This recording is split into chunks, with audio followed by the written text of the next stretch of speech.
Most people reach the end of life and realize something too late. They spent years chasing things that never stayed and ignored moments that never returned. I was 75 years old when I finally understood what truly matters in life.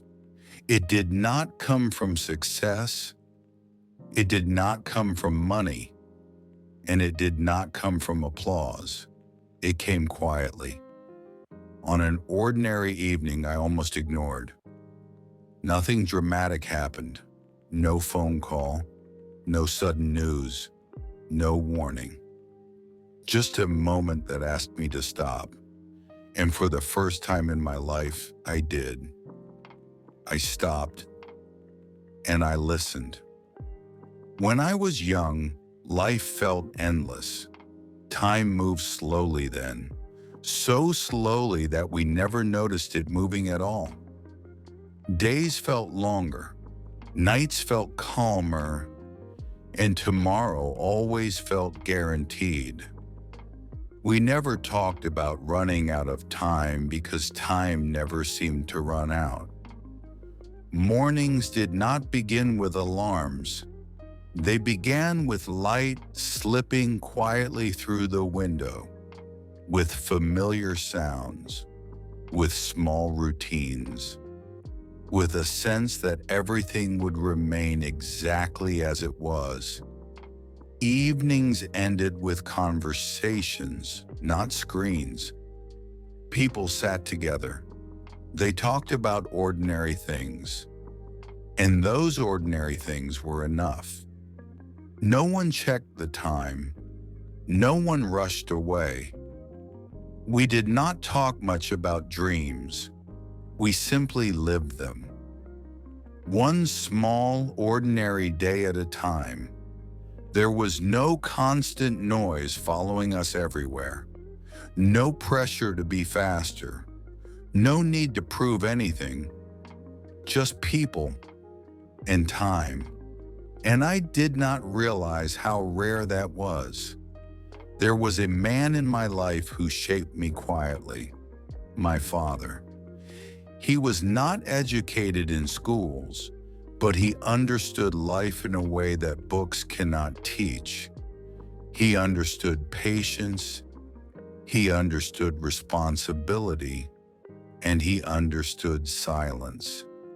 He worked long hours, hard hours, the kind of work that leaves your body tired and your mind quiet. Every evening he came home the same way. He washed his hands slowly. He loosened his shoulders, and he sat down.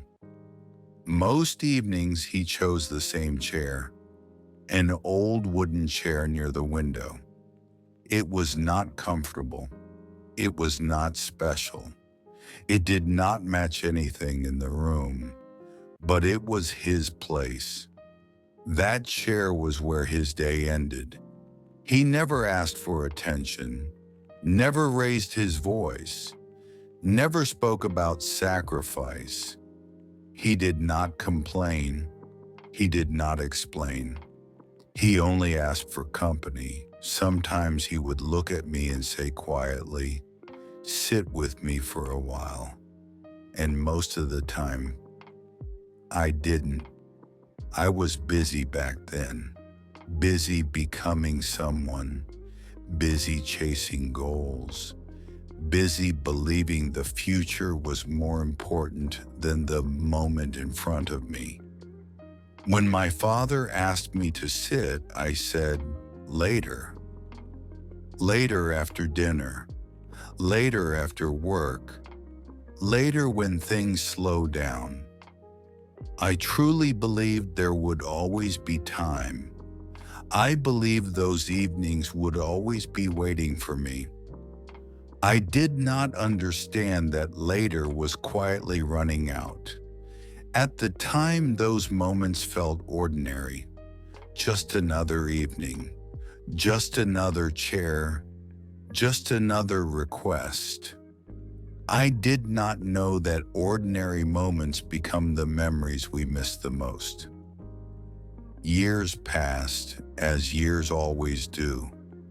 Life moved forward, responsibilities grew, days became shorter, and the noise grew louder.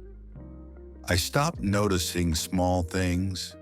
I stopped hearing quiet invitations. Then one day the house felt different. Nothing looked different, but everything felt wrong. The chair was still there, but he wasn't. That was the moment the noise stopped and the silence began to speak.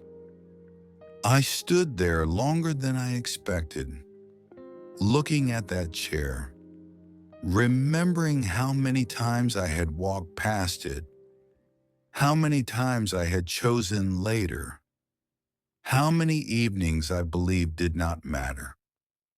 I sat in that chair for the first time, and in that quiet moment, I finally understood what my father had been asking for all along.